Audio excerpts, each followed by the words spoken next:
Yeah, nah, I was just saying, I was hearing, I've been bumping your shit while I was locked up. Oh, So it okay. was like when I got out, everybody was like, yo, you do something with DJ Bandana, man, on some and man, I reached out and here we are. Definitely, I appreciate that. I appreciate it. It's crazy, like DJ you know they say we innocent Bandana. until proven guilty, right? Innocent until proven guilty. So fuck what they talking about. That's all allegations. DJ Bandana. Blood of a slave, heart of a goon. Man, this shit is spooky. Niggas getting smoked like every day. And I just load my gun and lay it down before I kneel and pray. Man died, then Jay shot the next day. And niggas got my name in their mouth. I hope they two-faced. My other man took a stomach shot. DJ Bandana. Yeah, I hear you. Oh, okay, cool. What's good is DJ Bandana Black, Mr. Well Connected, even more respected, Mr. Hashtag I am Buffalo. Keep calm, I feed these streets.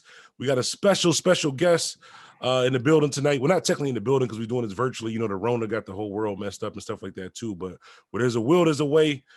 Finally got him on the line. We're gonna chop it out. I'm gonna let you introduce yourself. Let the people know who you are. DuffleBag, Jinky, you know, 585 Rochester, New York. Definitely. Heavy shouts out to Rochester, man. I love those garbage plates out there. If you've never been to Rochester, you got to go to Rochester and get a garbage plate, yo. Especially if you drink it, yo, that is a lifesaver. Yeah, definitely. You got to get that garbage plate. Man. Definitely. Before we even start the interview, I just want to say thank you, because honestly, I know I mentioned this on the mixtape. Like, I've been on radio and been doing music for about 16 years. Whenever you do anything for a long period of time, you kind of like, not saying you lose the love for it, but you kind of just lose that spark. But when you hit me up and sent me the mixtape, just listening to the mixtape, I was like, yo, this ain't something I can quit. This ain't something I can fall back on. Like, the streets need this. They need me to keep going with the music and stuff like that too. And like, I honestly say that I'm one of those people where if you know anybody know me, they can honestly tell you, like, I'm not gonna say something just for likes or just for views. I honestly was feeling that way prior to it. Even if you look, I was kind of like just branching off, doing like the YouTube thing, online thing. I really wasn't DJing and stuff like that much, especially off of being off of radio. But when I heard the music, I was like, honestly, this is my purpose. This is what got me there. So linking with somebody who actually had good music was a breath of fresh air. Yeah. Definitely. Yeah, hell yeah, man. Because it's crazy too. Because it's kind of this for me. You know, I was telling you when I reached you, I did 10 years. So shit, that blackout and like was it? Everything shut down, and it was like, oh, you. The last part of what you said cut out. I think the signal had cut out. The last part of what you said. Yeah, nah, I was just saying, I was hearing, I've been bumping your shit while I was locked up. Oh, so okay. it was like when I got out, everybody was like, yo, you do something with DJ Bandana, man, on some and man, I reached out and here we are.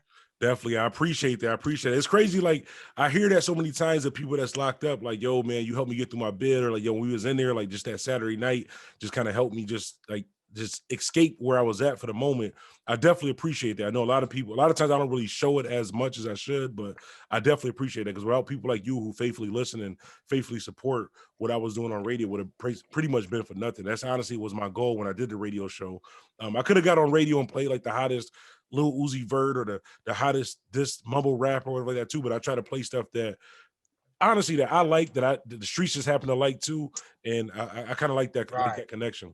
So like you said, you from Rochester. What part of Rochester are you from? I'm from the lower. We call it the lower, man. It's the East Chester, from Parcells in Denver. Oh, okay, cool.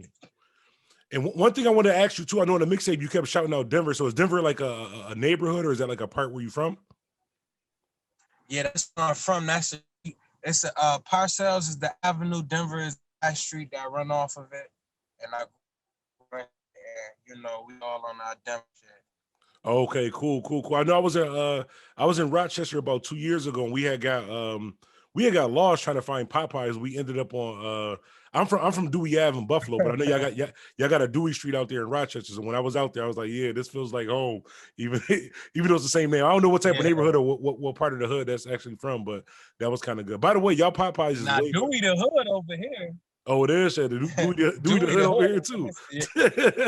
Yeah. Yeah, that's where I'm from in Buffalo. Ave called, it's a neighborhood called Central Park, but the Ave that I'm from is called Dewey. How did you start doing music? Well, I started when I was young, probably like 11, man. I used to just come up to the block, and then back I used to sneak out. And back then, you know, they had ciphers, so you could just pop out any moment. There's 20 people on the block spitting, and I used to always be intrigued by that, man. And shoot, around then I made my first little song, and I've just been going with it ever since. Oh, definitely. And I know you mentioned earlier, you said you did you did 10 years. Like that's a crazy long time. But for you to be able to do that much time and come out and still sound good, because a lot of people rap or do stuff before they go to prison or go to jail, whatever like that, and they come out and they're still stuck sounding like how they was back then. Like honestly, if you would have never told me that you was locked up just listening for the mixtape, I'd have think you just been rapping for all these years, just perfecting your class. But that's actually good that you was able to get out and still make good music. Yeah, I had a lot of people. It's really the people I left behind that pushed me. Man, we tired of hearing all this funny ass music, man. You need to go out there and really stick with it. And because you know, I was the guy that was beating on the gate when we locked down, and I'm rapping for everybody to give us something to do. So they keep. So that's what I'm trying now. Definitely, but that's good. It's always good when you can. I mean, unfortunately, sometimes people do get locked up and stuff like that. But when you come out with a plan and actually doing something productive, that's something that I can salute. That's something that I actually champion because you know a lot of people. I'm not gonna say waste their time, but they go to jail and then come out and nothing changed. You see what I'm saying? But for you to come out and actually take the music serious, I mean, you went to like a good studio, got good quality sound and music, and the music itself, even if you was just rapping off of your iPhone, like the music itself speaks for itself. I tell an artist a lot of times, like if I could listen to your music and play Call of Duty and actually win, you got something. Like I'll be playing that in the background while I play the game and all that too. Keeping it on music though, let them know the name of the mixtape. Oh, Blood of a Slave, Heart of a Goon. You know, I named it for many reasons. I got it really Nas from when he started Blood of a Slave, a King on the Stillmatic. Oh, and yeah. I always liked the concept, you know, but it was something that I always used to say to myself through them hard times, like, I got a slave in me, like it ain't that these people to break me. Yeah. You know what I'm saying? And then the goon part is not even what people think about. I break goon down as geniuses of our nation. So it's like a state of dope. mind, just overcoming all the bullshit they throw at us. Yeah, that's definitely dope.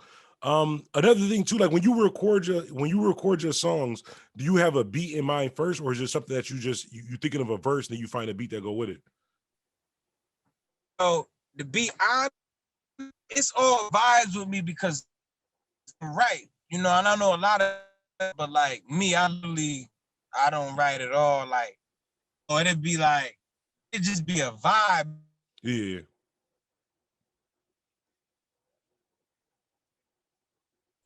Just come. I hear it, or some here tracks on there that I did the allegations in the joint I did. I said, "Oh, these beats is fire. I gotta kill them."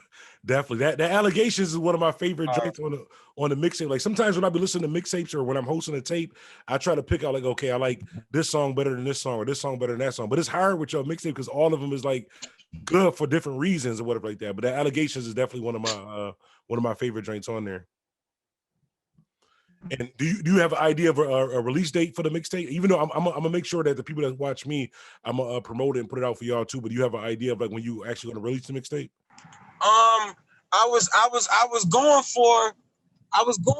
We a little late. I wanted to do it like the 25th of this month, cause that's when I came home last year. But you know, a lot of shit been going on. So now I could say like around like December 7th would be nice, around there sometime. Okay, perfect. Like you said, you came home about a year ago. How are things different? I know, like when you've been locked up for that long, things are different, anyways. But especially now with like the corona, everything locked down, you really can't move how you want to move. How are things different now compared to before you went in? Oh, that's a good one. Like, oh man. Well, the people for sure, like just the as in like, you know, and anything ain't about the streets, but just like the streets in general, like the whole idea of like an OG and lessons and values and all that is just gone. Yeah. And people are into more open-minded things, I should say, when it comes to their dress code, the way they behave. We on the same page. Yeah, so it's just a little, you know, it's a little weird. As for the music, I kind of like how it evolved a little bit. Not all these artists is on what they say, but I feel all music is an art. Yeah. And to dumb it down is harder than a lot of people think. Yeah. When you grow up listening to Jadakiss, Nas, Hove, and you could tend on making bars, and then when you try to do some shit like, oh, I'm gonna swag rap this, or I'm gonna make it sound good, or dumb it down, that shit be harder than thinking of a hard bar. Yeah, you absolutely right. So, It's crazy because like, I've done interviews for a long time. Like I try to be like politically correct, but the way that you just put what you just said, as far as things are different, I could even thought like that's what I'd be thinking. I should say what you just said, but I can't say it that way. That's the perfect way to answer that question as far as like things a little bit different and a little bit open minded and stuff like that too. Because like I'd have said something, I'd have been canceled. Yeah, it's definitely different. Like it's different. And for Rochester, me coming back to this, you know, you from Buffalo, so it ain't too much of a difference. It always been the slums. It always been a little fucked up. Yeah. And now it's just like getting more fucked up. Yeah, and then the pandemic, man, that's something none of us saw before. So that speaks on itself. Yeah, it's crazy because a lot of people, when they think of like upstate New York, or I don't know why we call it upstate New York, because technically it's Western New York, but I just say upstate New York. But people always think upstate New York is just like farmland or the Buffalo Bills. And I've been trying to explain to people like this shit is like a smaller Chicago or a smaller like New York City. And the Buffalo Bills don't play in Buffalo. They don't live in Buffalo. They play in Orchard, but they have nothing to do with Buffalo. Like I've never seen a real Buffalo in my life. Like it's not farmland. Like, this shit is dangerous. Yeah, all the way. It's crazy. Because now, you know, like I said, I did 10, so I was around thousands and thousands and thousands of different people from all over. Yeah. And I'm pretty sure whoever watching this, I don't care where they from, you from Brooklyn, Queens, they're going to tell you, yo, them upstate dudes don't play. Yeah. Now, they had it in their mind that they'd think like, oh, what you up there, tipping cows or stuff like shit you were hearing. You'd be like, come on, dude, really? Like, come on, man. But when they actually hear, like, 260 motherfuckers got shot this year, and it's like, it's only 100,000 of us and 8 million of y'all. Yeah. It makes a big difference when you start crunching numbers. You know what I'm saying? Yeah, so, and honestly, even if they look, like, not to brag, if you actually Google, like, the most dangerous cities in New York State, like, Buffalo, Rochester, and I think Niagara Falls, or is it Schenectady or something like that? It's like damn near like 1 through 5 on the list, like before Brooklyn, Harlem. Yeah, hell yeah, the Newburgh. They got the Newburgh and shit on there. Yeah, I saw it. It'd be crazier because you gotta remember it's more lawless because the city, New York City has the biggest police force. Like, you can't do much. Yeah. But with us, we got land. Motherfuckers is them guns, them people rapping about, people really walking around with that. Yeah. Like true facts. Like it's a handgun. Yeah. Whereas in the city, you getting pulled over going right to jail. So it's like a whole different battlefield in the state of mind. Especially when everybody always sleeping on you. It's like out the gate, we underdogs. Yeah. And that don't even make sense. Like we all New York, but it's like out the gate, they underdogs. We don't know about that's Rochester or that's Buffalo. But it ain't, it's crazy. And I don't like it. And I'm here to change that. Yeah, that's definitely good. I could tell that a lot. Like even when they hear the mixtape and hear your music, they'll get a better feel for what like upstate New York, Western New York really is. And not saying like we don't champion it, but it's like this is what we grew up in. Like it's just always been bad. It always been messed up. It's like when I say it's like a smaller Chicago or a smaller New York City, like niggas still got beef, niggas still got gangs. The only thing is you can't hide. Like you're gonna bump into this person. The city is that small to where it's no way for you to hide from any problems. Like you're gonna have to confront the problems that you have in the city. And that's just the messed up part about where we live at. But I think on the music side of things, especially like with Griselda or even like with 38 Special and those type of people, a lot of ears and eyes is on upstate New York. So I think this is like the perfect time for other dope artists, even as yourself, to really take full advantage of Buffalo. Upstate New York really never had nothing. Nobody really looked to Buffalo for anything besides the Buffalo Bills. But when they actually realized, like, yo, that shit really hood, and they really got good music. Like they just like us. They spend money on clothes and, you know what I'm saying, getting fly and doing stuff like that too. Now they can kind of relate to us. I think that this is the perfect time to really go full-fledged with the music. Yeah. And by the way, too, one time I got to come out there too, one time too, with the camera and maybe do like a like the Corona thing, got everything messed up. We got to do everything over the internet. But sometime soon, I would like to drive out there, maybe link up with you wherever, and get like some live footage, like a live interview and all that too, just so they can see. Because like a lot of times when we talk about things, it's different than actually seeing a video or seeing the actual footage of the areas and stuff that people actually be from. I think that'd definitely be dope. And I know you were saying like you did. That's crazy. 10 years. You don't even sound like you did 10 years. Like 10 years, like you just like I did a day and a half in a holding center. That shit was like life, B. I did there, came home Muslim and MS-13. Now a lot of people say that, man, but this something I like to give anybody that's going through it or, you know, have to do that time or more facing it. Like, it got better once you realize that you in it, if that makes sense. Like, yeah. you would be still shocked 10 years later. Like, yo, I'm in fucking jail right now. Like, yo, I just woke up in this shit like 10 years later, and it's like, what the fuck?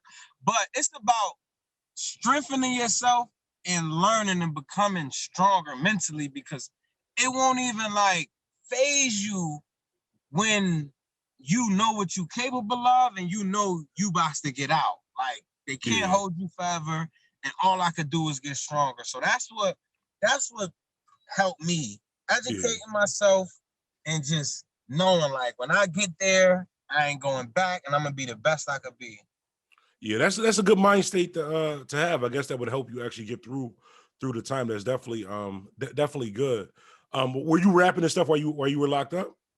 Yeah, I was definitely rapping. That's why I was checking your show out so much, because you had the local talent on there. Yeah. And I like to see that. I ain't like everybody I heard. I respected it though. I respect that. You know what I'm saying? Yeah. It was a respect thing. Like, yeah, play that shit, because niggas spit everywhere. Like, we spitting. Yeah. So yeah, hell yeah. I was rapping in there. You know, it's crazy that you say that, because a lot of people, like, even like when I was doing radio, like, I'm the type of person where I try to show love to everybody. Even in Buffalo, like a lot of the issues and stuff that I get into is because it's like I try to help everybody. It might be somebody who got beef with my hood, but if you're doing good music, you try to do something positive, I'm gonna play your joint and try to help you.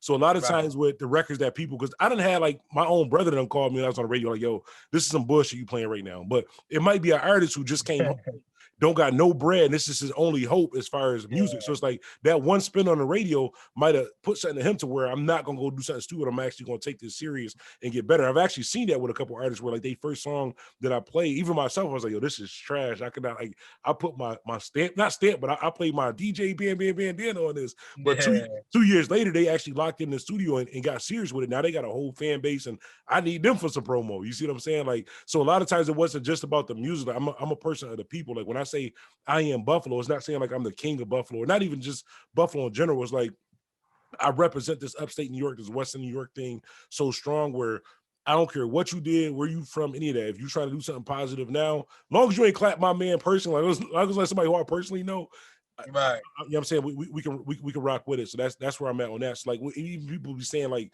they didn't like some of the stuff that I played. I respect that, because I didn't like some of the stuff that I played. But that's good that you honest with that. And I can tell by your music, you honest with a lot of stuff that you say in your music too. Like that joint just get me amped by listening to that mix. Like, I might be more excited than you for the project.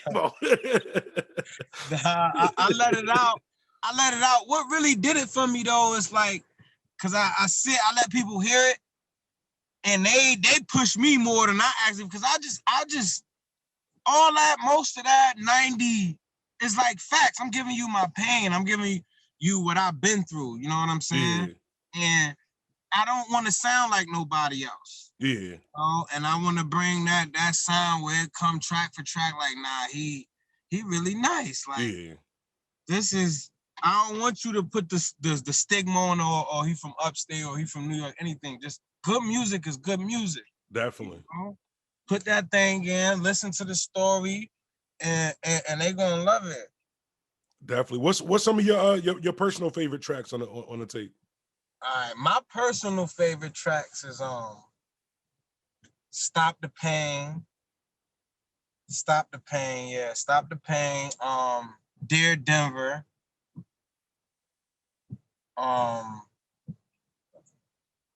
Everything Reloaded. Oh yeah, definitely. Yeah, that was hard. That Dear Denver joint is hard too. Like I said, I got to come out there. I might have to pull a 6ix9ine and come out like, because Denver sound dangerous as hell. So I might have to come out like 5 a.m. I'm gonna make sure I hit you first. We can get a quick interview. We ain't gonna go live because I want people to know I'm there at that moment. But it's gonna be love. You gonna be good. I promise you that. You're gonna be valid. It's a good vibe. Like it's just, you know. We lost a lot of little bros and shit like that, man. You know, street shit. But it's the block, man. Denver, that's where I grew up at. That's the place to be, you ask me. And but yeah, you could come through and just see the history, man. You see, it's like it's not 1 or 2. I'm talking about 8, 9. Like we could go on. That's like it get ridiculous, like to the point where it's like, all right, it gotta stop. But it's a story to tell. Yeah, definitely. It's crazy. I was talking to my man the other day, and I was just like they've been talking a lot about like mental health and like PTSD. A lot of us don't even understand that. Like we mentally fucked up or suffer from PTSD because like shit just seems so normal to us. Like how you said, like 8, 9 people died. Like even my little cousin, I'm on the show right now, rest in peace, Pistol Reeves, like it happens so often to us. It's like, oh damn, this person died. You really don't get a chance to grieve or really get a chance to really figure out how to like function as a human. But it's like it's not normal for us to lose so many people and know so many people that die. Like it really can mess with you mentally, with your mental health. A lot of us don't even really understand that. Like a lot of the ways that we move is based off of stuff that we've been through. Even like with me, I don't like party. I don't like being around big groups of people. If I walk into a room or a building, I'm looking for where's all the exits, who's all in here. And that's just naturally because of stuff that we went through. But it's like, life shouldn't be that way. Like we got to change it. We got to do something to show the younger generation, like it don't have to be this way. I understand like bodies drop and people lose people and shit like that too, but eventually we got to figure out a way to where we can, not saying move forward from that, but a way to where we can make it safe or do something productive on a larger scale. Yeah. And it all starts with yourself though. Yeah. We can't save everybody, and we got to get to know ourselves before anything. And that's harder than a lot of people think. And that's the only thing I could say being in there that long gave me, because it forced me to get to know and love myself first. So once that's out the way, your reactions to violence or your reactions to certain things will be totally different when you just got a lot of hate built up. You know? You don't love yourself. So it's just like, it's just everything is crazy. The disrespect, the retaliations, the beef, a lot of beef start off bullshit. Yeah. Now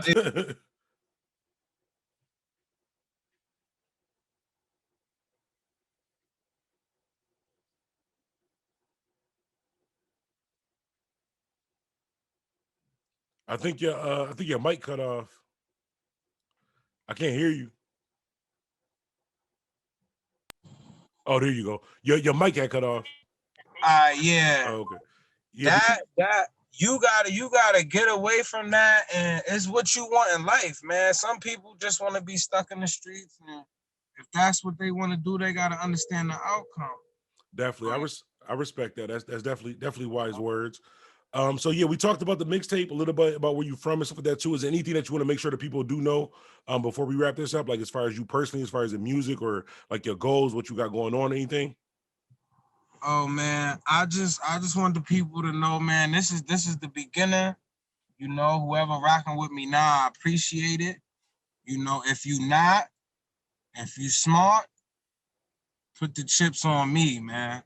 Definitely. You know, I'm trying to put upstate New York on the map like it never was before. Like this rap shit, I feel I got it. You know, it was a pleasure working with you, Bandana. It is not gonna be the end of this. We gonna Definitely. A lot of work to do. And yeah, they can hit me up on all platforms. My music coming out. We'll be dropping our mixtape coming out soon. Like I said, we can stamp it on the 7th. If you stamp it, that's done. Shit, December 7th, we there. That's what it is, man. You know, it was nice doing this. I appreciate it.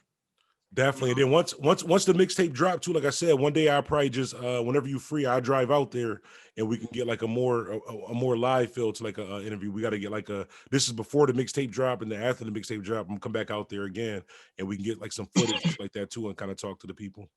That'd be fire, man. I appreciate that. That'd be real. Like, yeah, I got family out in Rochester too. I forgot what part, but I got a couple of family members out there in Rochester also too.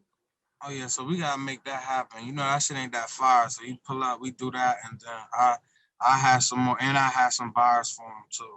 Definitely got to make my way out there. And if y'all watching this, when you go out to Rochester, you got to get the garbage plate. I'm trying to tell y'all. And it's we're gonna show them a garbage plate. We're gonna show them some food. We're gonna show them some good food and all that. They're gonna get to see it. Definitely. My first time out there trying a garbage plate joint, we went to, I think it was called Ruby Hall or something. It was some joint I was DJing at out there. And my man was like, yo, let's go to this. It was like some night spot. He's like, let's go get a garbage plate. I'm like, what the hell is a garbage plate? They literally brought my plate out. I'm like, this shit like it was in the garbage. He's like, no, that's what it is. I was so drunk at the time though. Like, I ate it. This is like probably like the top 3 best meals I ever had in my life. Like, that shit was awesome. Definitely. But I appreciate you taking the time out to chop it up with me. Like I said, man, we definitely got a lot more in store. I do lives every Tuesday through Friday. So one of these lives, I got to get you on the YouTube channel too, and just chop it up with the Bandana fam and all that too, so I can let them know like there's more talent in upstate New York. Check you out, and you can kind of talk to the people and stuff like that also too. All right, man. Bet it up, man. Definitely.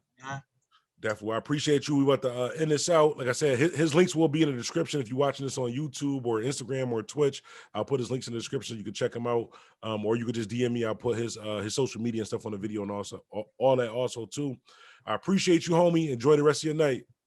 You already, man. Denver. Yeah. DJ Bandana. You know they say we innocent until proven guilty, right? Innocent until proven guilty. So fuck what they talking about. That's all allegations. DJ Bandana. Blood of a slave, heart of a goon. Man, this shit is spooky. Niggas getting smoked like every day. And I just load my gun and lay it down before I kneel and pray. Man died, then Jay shot the next day. And niggas got my name in their mouth. I hope they two-faced. My other man took a stomach shot. DJ Bandana.